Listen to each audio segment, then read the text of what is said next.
Good evening, YouTube. You guys are now watching another segment of the TheCaliEffect. Today, we're back at it again, playing Prophecy. Really changed the deck up around again, just trying to find out some text, what's really going to work, what isn't going to work.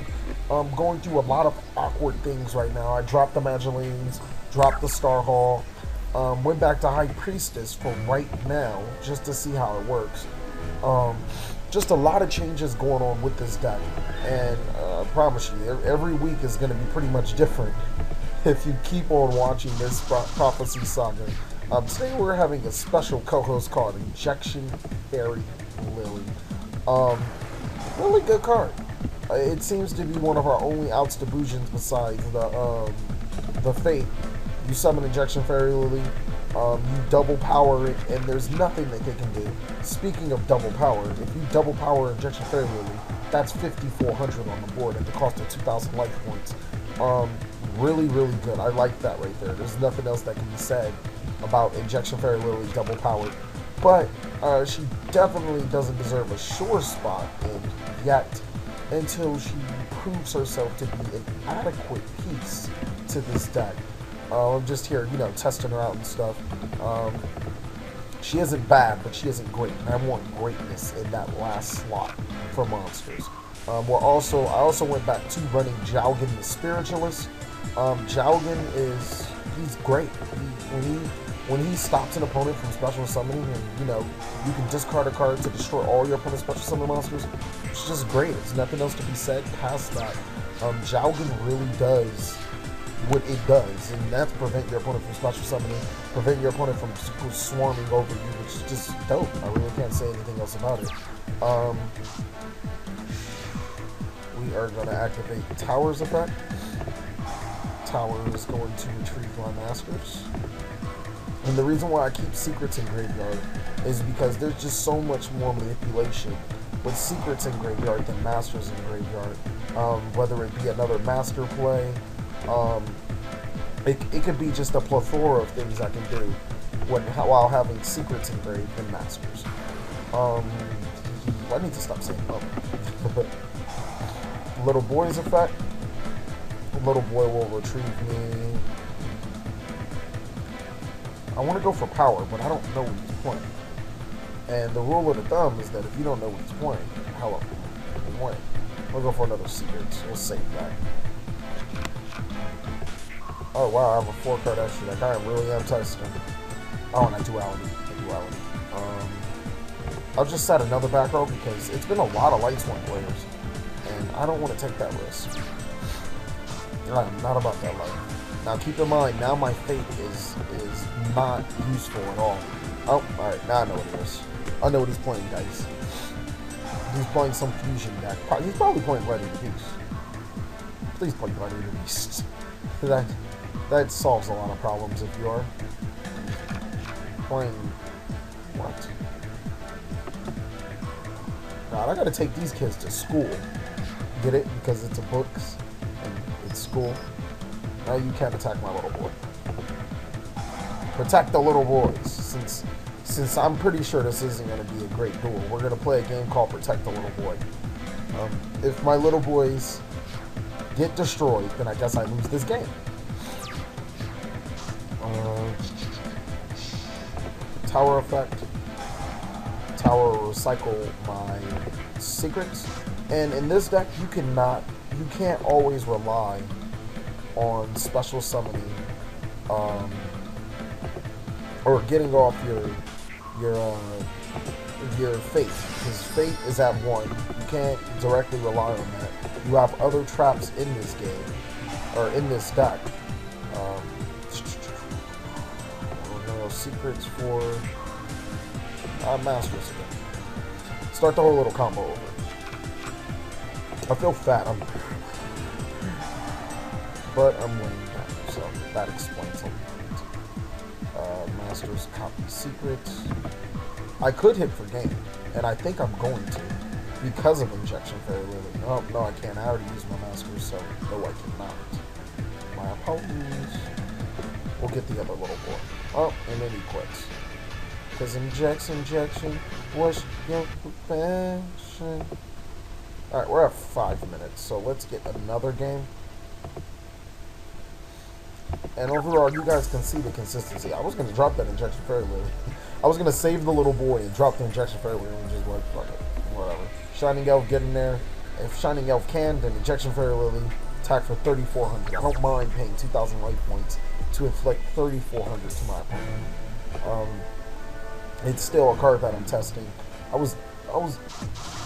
didn't know what he was playing, and then when he played that, I thought it was a Clayman face down. So I don't know. This deck is really like I want to say an anti-meta control type spellcaster deck. Uh-oh. I'm glad I have Kaiku in here. Ah, crap. I'm extremely happy I have Kaiku in here. The struggle. He's playing Dragon Rollers. This man's serious. How did that get in graveyard? How'd that get summoned? What are you doing? Please go for Stardust with no background. That's all I can say. That's all I can ask for. Please go to Stardust with no background. Please. Or just give me wisdom. Or secrets. No background. Damn, background. Oh, sweet. That's even better. Alright. So, in this particular build as well, you you don't necessarily use your spellbooks to, how do I put it? You don't use your spellbooks. You use them differently than you normally would. Let's just put it that way. And how you use them, you want them to necessarily, you want them to help your spellcasters get over problematic threats. It's not like, it's a lot different than what it used to be. How you used to just use your spellbooks to grab your little boy, power up your little boy, do this, do that, and then bam, bam, bam, you're done. It's a lot different than that now, because the build is obviously a lot different. The deck is a lot different. How you play is a lot different. We'll get rid of those two. I love you, Kaiko. You're gonna get me my fate. Thank you for the fate. And as you can see, even I'm playing completely different because of it's just how the deck is now. And this is like the biggest reason why I don't want to run High Priestess, because I want to commit all of these spellbooks to, to being face down, and I have to, because I don't want him dark holding me.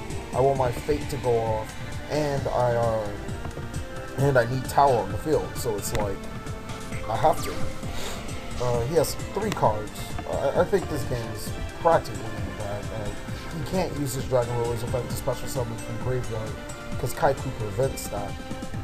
I do have Fate, Mirror Force, Wisdom. I'm going to gain on Spellbook Tower's effect.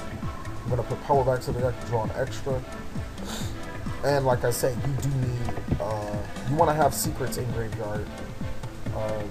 This should probably be the last card you add, especially since you play 3. You add it last, mainly because you have 3. You want to use that Masters at any given time.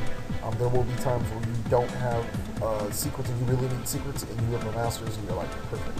Because then you can just go Masters, show a Spellbook, copy secrets, and do what you gotta do. Didn't see that coming, guys. I mean, I guess I did, but didn't see that coming. It's always the Blaster that gets us. It's always the Blaster that gets us. And then the Call of the Hunter. I'm a little salty. Just a little bit. I think the salty part is that what took you so long to think of that?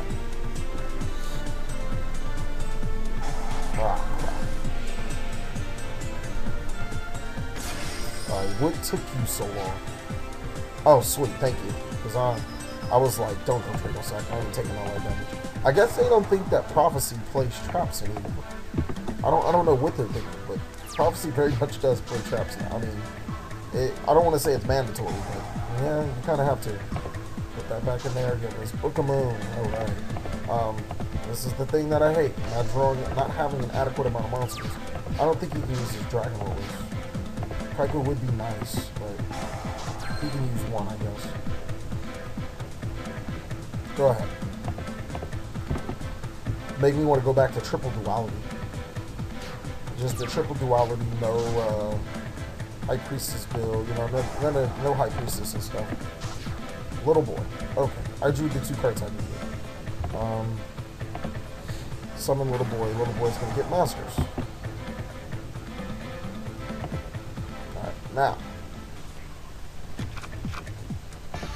And then he loses connection because, I don't know, it's Dragon Rollers versus Spellbooks. Typical matchup. I definitely have the advantage. Why do people try to keep reviving this deck with very bad builds? It's just, I don't even know what to tell you guys. He got extremely lucky drawing both Dragon Rollers, and it still didn't get him anything in the end. But thank you guys for watching another segment of the Cali Effect. Please like, comment, subscribe, but most of all, enjoy.